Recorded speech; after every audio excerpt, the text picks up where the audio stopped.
Hello दोस्तों, मैं हूं डॉक्टर पंकज कुमार और आज के सेशन में हम लोग डोमिनेंस के बारे में पढ़ेंगे। ओके, तो इसके पहले कि हम लोग डोमिनेंस के डिफरेंट टाइप्स के बारे में पढ़ें, सबसे पहले हम लोग डिस्कस करते हैं डोमिनेंस के कॉन्सेप्ट को। तो देखो, डोमिनेंस क्या था। F1 के जनरेशन में जो कैरेक्टर हमें नज़र आ जाए उसको हम लोग डोमिनेंट कैरेक्टर कहते हैं, और जो कैरेक्टर नहीं नज़र आए उसको हम लोग रिसेसिव कैरेक्टर कहते हैं। यानी dominance need to be identified with reference to F1 generation only. Okay, और जब डोमिनेंस ऑपरेट होती है, यानी लॉ ऑफ डोमिनेंस जब काम करता है, तो हमें typical F2 phenotypic ratio of 3:1 मिलते हैं मोनोहाइब्रिड के केस में, और जीनोटिपिक रेशियो 1:2:1 हमें मोनोहाइब्रिड के केस में मिलता है। ओके, तो आज हम लोग डिस्कस करते हैं डिफरेंट टाइप ऑफ डोमिनेंस को। एक तो हम लोगों ने कंप्लीट डोमिनेंस देख लिया, लेकिन डोमिनेंस लॉज ऑफ डोमिनेंस के कुछ एक्सेप्शंस हैं। फॉर इंस्टेंस को dominance, intermediate dominance and pseudo dominance, right. ये तीनों ही लॉज ऑफ डोमिनेंस को फॉलो नहीं करते हैं। कैसे नहीं करते हैं, अभी हम लोग इसके बारे में सीखेंगे। तो सबसे पहले चलो हम लोग बात करते हैं को डोमिनेंस के बारे में। तो को डोमिनेंस क्या होता है? देखो, जब F1 जनरेशन में दोनों ही अलील अपने आप को इक्वली एक्सप्रेस करे तो उसे हम लोग को डोमिनेंस कहते हैं। ओके, और इसका बहुत अच्छा एग्जाम्पल जो है वो रोवन कैटल है। रोवन कैटल क्या होता है? यदि हम लोग एक रेड कलर बुल को वाइट कलर काऊ के साथ हम लोग मेट करें, ओके, तो जो उसकी ऑफस्प्रिंग्स निकलती है उसमें red hair and white hair दोनों पाया जाता है। तो जो रेडनेस के लिए जो जीन था और जो वाइट के लिए था, ये दोनों ही अपने आप को बराबर में एक्सप्रेस कर रहे हैं, तो इसको हम लोग को डोमिनेंट कहते हैं। ओके, चलो यहां पे देखते हैं ये कैसे होता है।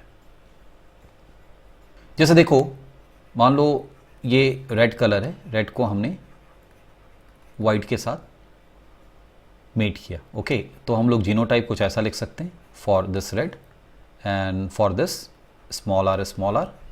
Okay, so in F1 we are going to get, that is, this is the one we are going to get in case of F1.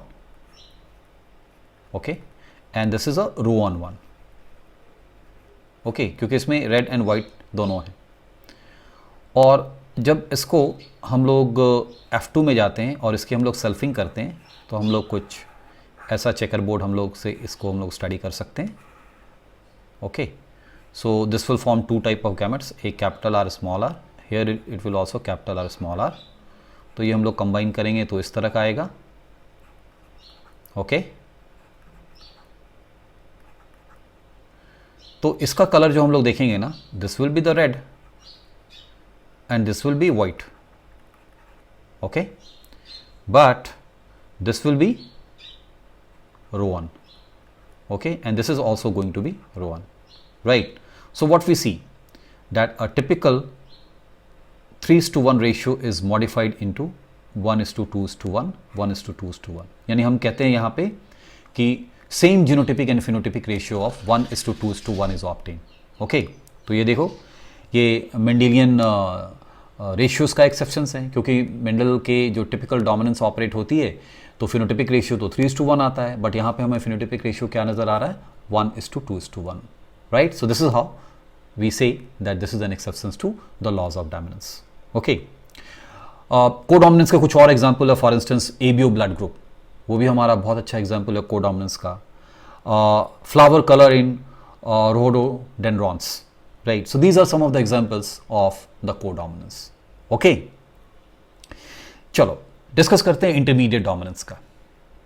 तो देखो, इंटरमीडिएट डोमिनेंस में क्या होता है, यदि F1 जनरेशन में कुछ ऐसा फिनोटाइप आए जो दोनों ही पैरेंटल क्लास से अलग हो, बिल्कुल न्यू फिनोटाइप हो, ठीक है, तो उसको हम लोग इंटरमीडिएट डोमिनेंस कहते हैं। इसका एग्जाम्पल है 4 o'clock प्लांट। ओके, तो 4 o'clock प्लांट में दो तरह के फ्लावर होते हैं, एक रेड होता है, एक वाइट होता है, एक पिंक होता है। ओके, चलो इसको देखते हैं। जैसे यहाँ पे एक रेड कलर फ्लावर को हमने वाइट कलर फ्लावर के साथ क्रॉस किया। ओके, तो रेड का जीनोटाइप हम लोग कैपिटल आर लिख सकते हैं। ओके, और वाइट के लिए हम लोग स्मॉल आर लिख सकते हैं, राइट? तो जब इसको हम लोग क्रॉस करते हैं तो F1 में हमें कैपिटल आर स्मॉल आर मिलता है। Okay, so this is your F1 generation, but इसका कलर रेड एंड व्हाइट नहीं है बल्कि पिंक है. Okay, and this pink is nothing but this is a new phenotype. Okay, वापस से जब इसको हम लोग F2 में जब हम लोग क्रॉस करते हैं तो again we can draw a Punnett square, और यहाँ पे हम लोग कुछ ऐसा देख सकते हैं कि this is capital R small r, again this is going to be capital R, this is small r. तो पहला तो हमें ये रेड मिल जाएगा, लेकिन जो हेट्रोजाइगोट्स होंगे वो क्या होंगे, वे पिंक होंगे. So here again we are going to get pink only. Okay, and this will be the white. तो यहाँ पे भी हम लोग क्या देख रहे हैं कि same genotypic and phenotypic ratio of 1:2:1 is obtain. So इस केस में भी मेंडल की टिपिकल 3:1 फिनोटिपिक रेशियो यहाँ पे फॉलो नहीं हुई है.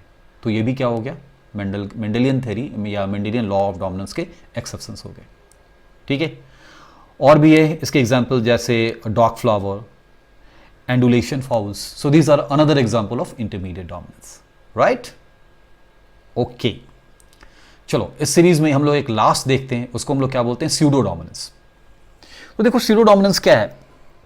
जैसे मान लो कि कोई डोमिनेंट अलील है और किसी कारण से वो डोमिनेंट अलील गायब हो जाए या डिस्ट्रॉय हो जाए, तो ऐसे केस में क्या होगा, जो रिसेसिव अलील होगा वो एज ए डोमिनेंट अलील के रूप में बिहेव करने लगेगी. तो जब recessive Aleel in the absence of dominant अलील एक डोमिनेंट अलील की तरह बिहेव करने लगे तो उसको हम लोग क्या बोलते हैं, स्यूडो डोमिनेंस कहते हैं. ओके, हम लोग ऐसे समझ सकते हैं, जैसे मान लो ये मैंने एक टिपिकल हेट्रोजाइगोट्स लिया. ओके, और कुछ ऐसा है capital R small r and capital T small t. तो इसका फिनोटाइप कैसा होगा, इसका फिनोटाइप होगा टॉल रेड, ऐसा हम लोग कह सकते हैं. किसी कारण से ये T जो है ना ये डिलीट हो जाए. मेनली ये डिलीट किसके कारण होगा, म्यूटेशन के कारण होगा. ओके, तो इसके कारण कुछ ऐसा जीनोटाइप हमको दिखने में मिलेगा, that is capital R small r या स्मॉल t हो. अब इसका फिनोटाइप कैसा हो जाएगा, इसका फिनोटाइप होगा ड्वार्फ रेड. तो देखो in the absence of dominant the dwarf become the dominant, otherwise it was a recessive character. तो ऐसे वाले कैरेक्टर को हम लोग क्या बोलते हैं, स्यूडो डोमिनेंस कहते हैं. ओके, प्रैक्टिकली एक बहुत अच्छा एग्जांपल इसका कौन सा है, that is a haemoglobin, sickle cell, the gene causing the sickle cell anemia. Okay, this is an example of the pseudodominance. Okay, so this is all as far as the entire concept of dominance is concerned. So let's recap the entire things. In case of dominance, what we have seen, complete dominance, one character 100%, another character 0%. In codominance, both allele 50-50%. In intermediate dominance, new phenotype. In case of pseudodominance, the recessive dominance is going to express in the absence of the complete dominance. And all the three are an exceptions to the Mendelian theory. ठीक है ना? चलो इतना ही discuss करना था. That's all for today. Don't forget to subscribe and like this video, right? Thank you.